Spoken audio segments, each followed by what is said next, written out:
Hello students, welcome to exam mastermind. आज social security series का तीसरा लेक्चर है। प्रीवियस लेक्चर्स में हमने तीन important social security schemes labour ministry के कवर करे थे और हमने एसएसपी एंड एनसीएस पोर्टल को भी देखा था। आज के इस लेक्चर को कंटिन्यू करते हुए आज मैं आपको बताऊंगी national pension scheme for traders and self employed person, that is NPS. ये स्कीम भी लेबर मिनिस्ट्री की ही है, इस पीपीटी में रह गया है। एक और बात मैं इन्फॉर्म करना चाहूँगी, जिस भी स्टूडेंट्स को इसका पीडीएफ चाहिए वो हमें मेल कर सकते हैं exammastermind27@gmail.com। मैंने ईमेल आईडी डिस्क्रिप्शन बॉक्स में भी डाल दी है, तो आप वहाँ से देख के ईमेल कर सकते हैं हमें पीडीएफ के लिए। आगे बढ़ते हैं। एनपीएस स्कीम मैं आपको एक्सप्लेन कर देती हूँ। इस स्कीम में क्या है, पहली बात तो ये लेबर मिनिस्ट्री का स्कीम है। दूसरी चीज़, इसमें voluntary and contributory pension scheme ये कब लॉन्च हुई थी? ये लॉन्च हुई थी 2019 सितंबर में। इसमें आपको मंथली कंट्रीब्यूशन जो देना पड़ता है वो है ₹55 to ₹200 depending upon the entry age of the beneficiary. मतलब आप किस एज में एंटर कर रहे हो उस अकॉर्डिंग आपका मंथली कंट्रीब्यूशन बनेगा। जैसे इसकी एलिजिबिलिटी क्राइटेरिया है कि should be an Indian citizen with 18 to 40 years of age. तो अगर आप 18 साल की एज में सपोज करो इस स्कीम में अपने आप को इनरोल करते हो तो आपको कम कंट्रीब्यूशन देना होगा। जैसे जैसे आपकी एज बढ़ेगी वैसे वैसे आपकी मंथली कंट्रीब्यूशन बढ़ेगी अप टू ₹200। इसके लिए एलिजिबल कौन कौन से लोग होंगे? इसके लिए जो छोटे शॉपकीपर्स हैं, ओनर्स हैं, जिनका छोटा बिजनेस है, छोटी दुकान है, रेस्टोरेंट है, होटल है, रियल एस्टेट है, बेसिकली ये उनके लिए जो कि ईपीएफओ, ईएसआई या फिर किसी भी गवर्नमेंट फंडेड ऑर्गेनाइजेशन से कवर्ड नहीं है। ये उनके लिए है क्योंकि छोटे दुकानदारों के पास ज़्यादा स्टाफ भी नहीं होते, 2-3 स्टाफ के को लेके जो काम करते हैं, ये स्कीम उनके लिए है। बेसिकली जो उनका बिजनेस है, उनका जो टर्नओवर है पूरे साल का वो 1.5 करोड़ रुपए से ज़्यादा नहीं होनी चाहिए। ये भी इनकी एलिजिबिलिटी क्राइटेरिया में आता है। तो जो भी लोग इस क्राइटेरिया को फुलफिल करते हैं वो इस स्कीम में अपना इनरोलमेंट करा सकते हैं। इसमें क्या होता है कि जितना भी आपका मंथली कंट्रीब्यूशन बनेगा उसका 50% जो है वो गवर्नमेंट पे करेगी। Under this scheme 50% monthly contribution is payable by the beneficiary and equal matching contribution is paid by the central government. अगर आप 55 रुपीज़ कॉन्ट्री कर रहे हो तो गवर्नमेंट भी इसमें इक्वल यानी कि 55 रुपीज़ ही कॉन्ट्री करेगी। मतलब महीने का आपका जो अकाउंट में पैसे जाएंगे वो 110 रुपये जाएंगे। तो आई होप कि समझ आए हो। इसमें आपका बेनिफिट ये है कि जब भी मेंबर रिटायर करेगा आफ्टर अटेनिंग 60 ईयर्स तो उनको मंथली जो मिनिमम अश्योर्ड पेंशन है वो कितने की मिलेगी? 3,000 रुपये की मिलेगी। तो बेसिकली इस स्कीम में यही था। मैं एक बार आपको समराइज कर देती हूँ इसको। ये national pension scheme for traders and self employed person, ये मिनिस्ट्री ऑफ लेबर की है।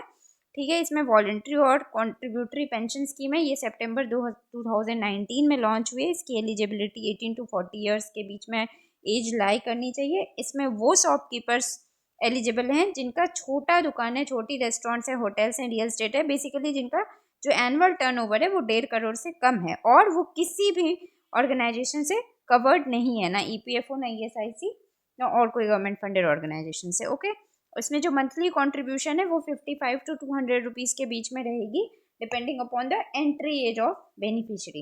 इस स्कीम में क्या है, 50% कॉन्ट्रीब्यूशन जो है वो बेनिफिशियरी देगा, बाकी का 50% कौन देगा? गवर्नमेंट देगी। ठीक है, बेनिफिट क्या है? मिनिमम मंथली एश्योर्ड पेंशन कितना?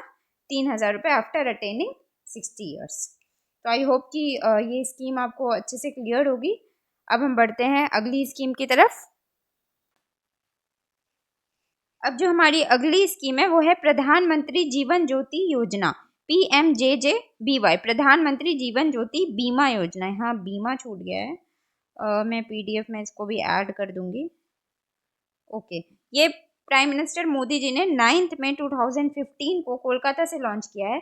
ये वाली योजना जो है मिनिस्ट्री ऑफ फाइनेंस के अंदर आती है। अभी तक हमने जितनी योजनाएं पढ़ी थी वो सारी मिनिस्ट्री ऑफ लेबर की थी, बट ये प्रधानमंत्री जीवन ज्योति बीमा योजना ये मिनिस्ट्री ऑफ फाइनेंस के अंदर आती है। इस योजना में एलिजिबिलिटी क्राइटेरिया क्या? Should be an Indian citizen, जो कि हर योजना के लिए। इसमें एज ग्रुप क्या होनी चाहिए? 18 to 50 ईयर्स के बीच में। और इसमें इंपॉर्टेंट चीज़ क्या है कि आपका कोई भी एक बैंक अकाउंट होना चाहिए, चाहे जनधन अकाउंट हो चाहे कोई भी सेविंग बैंक अकाउंट हो, विथ आधार कार्ड। ओके, तीसरी चीज़ ये है कि auto debit from bank account on consent. मतलब आपके बैंक से आपको पहले जब भी आप इसमें इनरोल करोगे तो आपके अकाउंट से जो है ऑटोमेटिकली जो इसका प्रीमियम होगा वो डेबिट हो जाएगा ऑन कंसेंट। आपसे जब आप इनरोल करोगे तो आपसे कंसेंट लिया जाएगा कि आपके बैंक अकाउंट से ईयरली जो भी आपका प्रीमियम अमाउंट है वो ऑटो डेबिट हो जाए। तो ये इसकी एलिजिबिलिटी है। 3 चीज़ें क्या क्या? Should be an Indian citizen, age group 18 to 50 years, must have a bank account, and you have to give your consent to auto debit the amount from your bank account, auto debit the premium amount from your bank account. इसमें आपको benefits क्या हैं? इसमें आपको benefits ये है कि अगर बेनिफिशियरी की डेथ हो जाती है, जिनके नाम पे ये स्कीम जिन्होंने इनरोल करा रखी है, बेनिफिट की डेथ के केस में 2 लाख रुपए का बेनिफिट मिलेगा उनके नॉमिनी को। ठीक है, और उसके अलावा जो प्रीमियम अमाउंट है जो देना पड़ेगा, वो पहले जब स्कीम लॉन्च हुई थी ना, तब इसका premium account 330 rupees per year था, लेकिन 1 जून 2022 से इसका प्रीमियम अमाउंट बढ़ के 436 रुपये पर ईयर आ गया। इंटरनेट पे हमें दोनों चीज़ें देखने को मिलती है, 330 भी 436 भी, इसलिए मैंने इस पीपीटी में दोनों चीज़ें डाल दी है सो दैट कि आपको क्लैरिफिकेशन हो।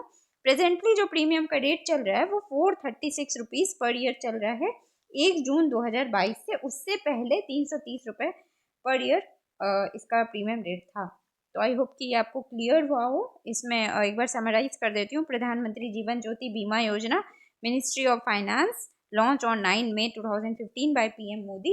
Eligibility criteria is 18 to 50 years of age, must have a bank account or Jan Dhan account, and the beneficiary must have to give his consent that to debit the auto debit the premium amount from his bank account. Okay, तो इस योजना के benefits क्या हैं? आपको इस योजना में ये बेनिफिट है कि डेथ के केस में 2 लाख रुपए का बेनिफिट मिलेगा नॉमिनी को, और प्रीमियम अमाउंट अभी 436 रुपीज़ पर ईयर है फ्रॉम 1 जून 2022। अर्लियर कितना था? 330 rupees per year. I hope कि आपको ये स्कीम क्लियर हुई हो। अब हम बढ़ते हैं नेक्स्ट स्कीम की तरफ। तो स्टूडेंट्स, जो अगली हमारी स्कीम है वो है प्रधानमंत्री सुरक्षा बीमा योजना, PMSBY शॉर्ट में हम इसको प्रोनाउंस करेंगे।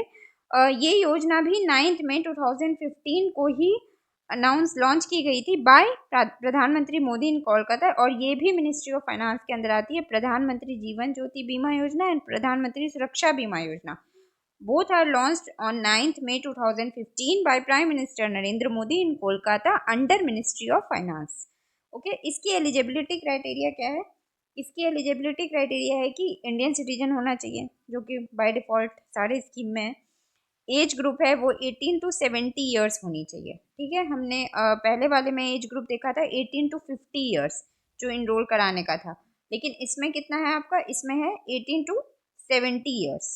ठीक है, इसमें क्या है? हैविंग, आपके पास एक जनधन अकाउंट या फिर कोई भी एक सेविंग बैंक अकाउंट होना चाहिए। इसमें भी आपको सेम ऑटो डेबिट का कंसर्न देना पड़ेगा कि आपके बैंक अकाउंट से जो भी इसका प्रीमियम अमाउंट है वो ऑटोमेटिकली साल में डेबिट हो जाए। ठीक है, और इसमें बेनिफिट्स क्या है आपको? देखिए, ये सुरक्षा बीमा योजना है, एक्सीडेंटल है, और वो क्या था? जीवन ज्योति बीमा योजना। डेथ आपका किसी भी कॉज से हो, डेथ बेनिफिशियरी का किसी भी कॉज से हो, 2 लाख रुपए जो है उनके नॉमिनी को मिलेगा। लेकिन इसमें क्या है? इसमें अगर एक्सीडेंट होता है बेनिफिशियरी का, तो उस केस में जो रिस्क कवरेज होगी वो 2 लाख रुपए होगी एक्सीडेंटल डेथ में। एक्सीडेंट से अगर बेनिफिशियरी की डेथ हो जाती है या फिर फुल डिसेबिलिटी हो जाती है, दोनों ही केस में 2 लाख रुपए का रिस्क कवरेज मिलेगा। और अगर पार्शियल डिसेबिलिटी है, सपोज करो बेनिफिशियरी के सिर्फ पार्शियल डिसेबल्ड हो गए हैं, मतलब एक पैर टूट गया हो या एक हाथ टूट गया हो, इस तरह का कुछ है, तो उस केस में 1 लाख रुपए का बेनिफिट दिया जाएगा नॉमिनी को। ठीक है, प्रीमियम अमाउंट क्या है? प्रीमियम अमाउंट इसमें 20 रुपये है। इसमें भी सेम टू सेम, पहले 1 जून 2022 से 20 रुपये, उससे पहले 12 रुपये था। ठीक है, तो आपको इससे कंफ्यूज नहीं होना है।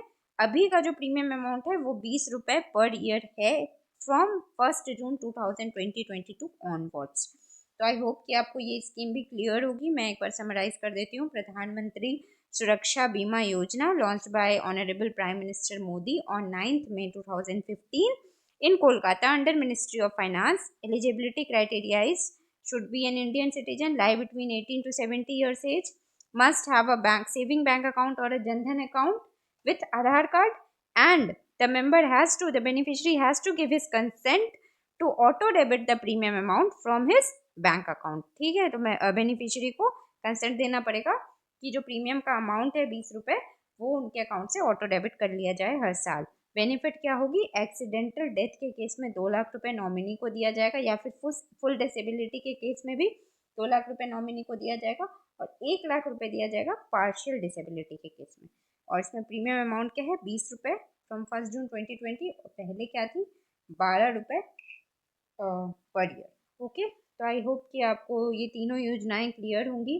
स्टूडेंट्स, अगर आपको मेरा ये लेक्चर सीरीज पसंद आ रही हो तो प्लीज़ मेरे चैनल को लाइक कीजिए, सब्सक्राइब कीजिए, अपने फ्रेंड्स के साथ शेयर कीजिए, और अपना फीडबैक हमें कमेंट सेक्शन में ज़रूर दीजिए। और आपको अगर किसी भी तरह का कोई डाउट हो रहा है तो वो भी आप हमसे कमेंट सेक्शन में पूछ सकते हैं। हम पूरी कोशिश करेंगे कि आपके सारे डाउट्स क्लियर हों, और आप हमें बताइए कि और हम इस चैनल में क्या इम्प्रूव कर सकते हैं। अपना फीडबैक दीजिए सो दैट कि हम अच्छा से अच्छा कंटेंट आपको प्रोवाइड करा पाएँ। Thank you so much, have a good day.